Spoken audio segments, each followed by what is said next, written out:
Another question? Yes, I have a question about a passage from Idries Shah's Reflections. Okay, I don't have that with me, so go ahead. This is from... And this is always dangerous territory because this is Idries Shah, right? Mhm. So I'll do So what I we'll can. I'll do what I can.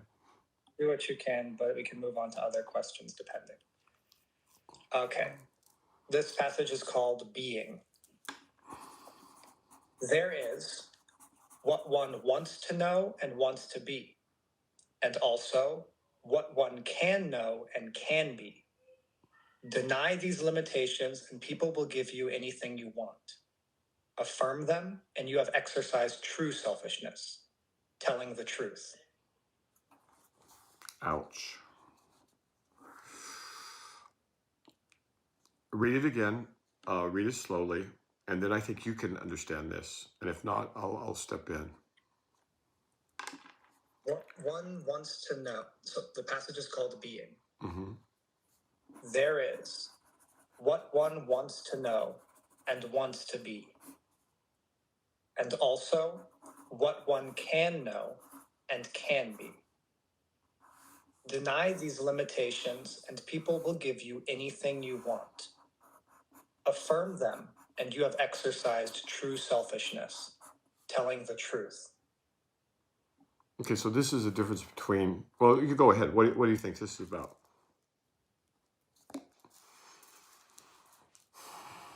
But keep it. I mean, it's obviously about Dharma, right? It's obviously about Dharma students because this is Idris. That's who Idris Shah is addressing. Okay, good. Yeah. So he brings up the limitations first. He posits them. There's what one wants to know and what one can be, and then there's what you can know and what you can be, which already sets up a problem of there's sometimes you want to know and be more than you can, which I've run into many times.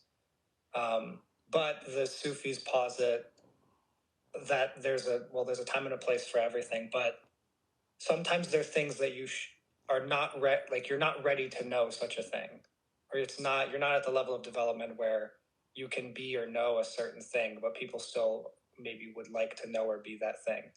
How much do you know about Osho?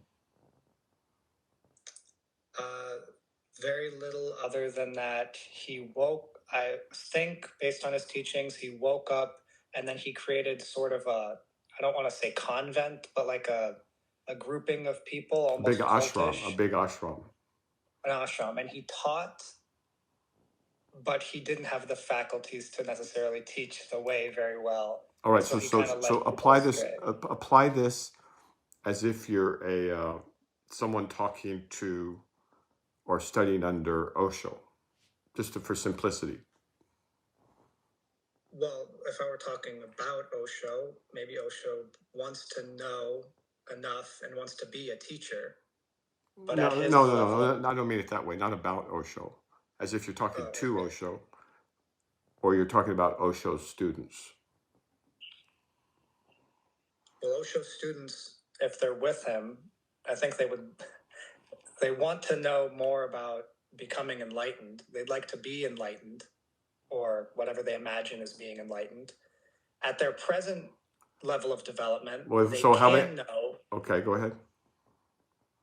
At their present level of development, they can know only what they're able to know, which is, how do I describe that? If they have a bad temper and they're not particularly generous or things of that nature, they have these predilections, then they're going to be limited in what they can learn at that level of development. But they want to skip straight ahead, perhaps to enlightenment or wherever Osho is, awakened. But you can't just skip those steps and get there. For example. Okay.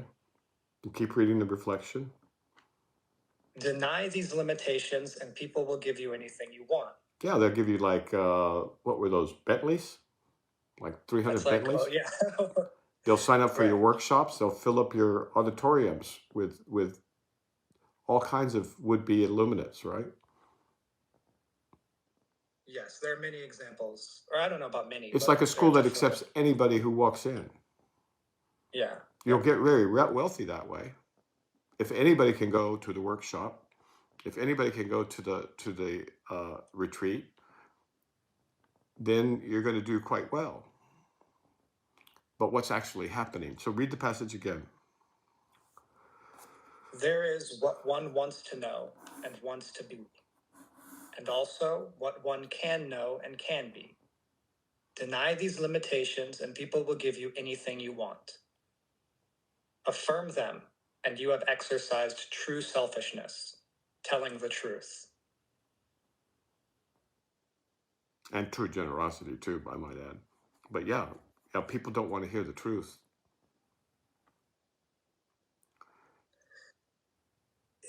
So two questions from that then. First, he calls it true selfishness. All right. But remember what he means by the self, Idries Shah. Right. That makes sense to me. Okay. So the actual question. If you were to call it true generosity, people would throw rocks at him. But go ahead. I mean, so. Telling the truth. Okay. Telling the truth can be dangerous business. Have you seen Ishtar? Have you seen Ishtar? No, I don't think Dustin so. Hoffman and who was the other actor? This movie was voted the worst movie ever made. It was Dustin Hoffman and some other good actor, and they made a movie together. And the name of it was Ishtar. And there were a couple of musicians who couldn't make it in New York or whatever, so they ended up playing gigs in the Middle East. But the CIA kind of co-opted them, and they were all after a one-eyed lame camel or something like that. The movie was hilarious, in my opinion. But they had a song in there telling Warren Beatty, yeah, Warren Beatty and Dustin Hoffman. Can you imagine? And so these guys just did their own thing. And one of their songs is "Telling the Truth Can Be Dangerous Business." It was hilarious. Hilarious. Yeah, telling the truth can be dangerous business and also not very profitable, right? Right? Well, yeah. Because everyone wants to believe they can get what they want with as minimal effort possible. And they'll But it's only... Go ahead.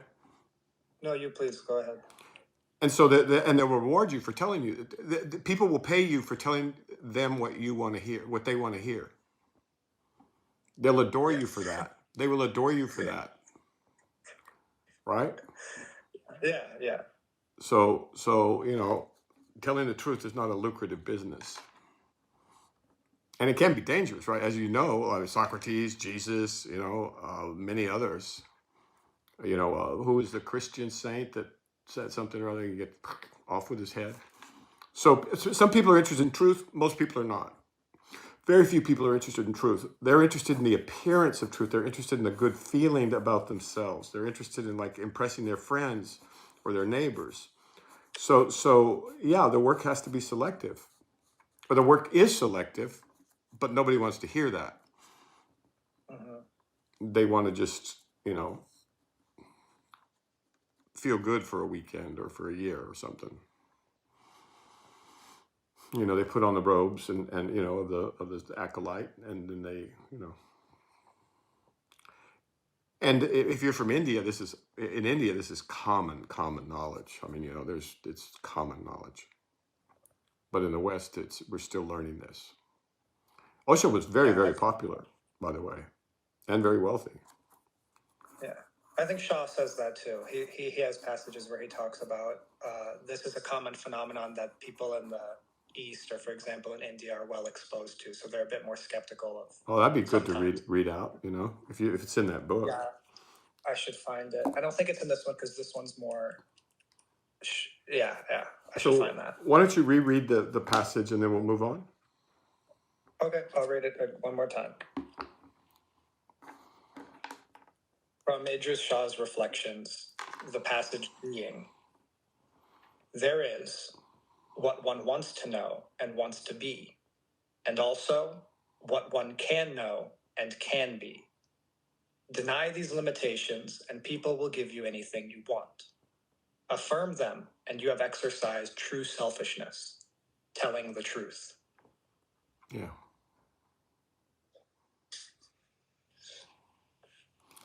Okay, there's many examples of that, and people, if they're honest, they can just look around and they can see. They can you judge in Christianity. You judge a man by his fruits, right? Mm-hmm. And the New Age, I'm sorry to say, although it was a lot of fun, it was great, and it exposed the West to all kinds of good stuff. I was there for that, by the way, in California. Right. I'd left New England to find truth. There's a story behind that, how I ended up in California instead of Vietnam or Japan, but but in any case, it was a great time. But most people are not interested in truth, and you can't get to awakening without truth. And so, without truth, you can forget about awakening, because awakening is truth. And if you're not prepared or you don't have the capacity for truth, then you're probably better off doing something else or finding some other religion, right? A religion you can believe in, right? That's more straightforward, and then you can just use blind faith or faith of the heart or whatever, and get where you can. It's not meant to be mean. It's meant to be honest. And so the problems with an enterprise like this is it really only appeals, and it's designed only to appeal to serious students or to serious seekers, right? Yeah. And that's not popular, and it's going to be misunderstood. But there you go.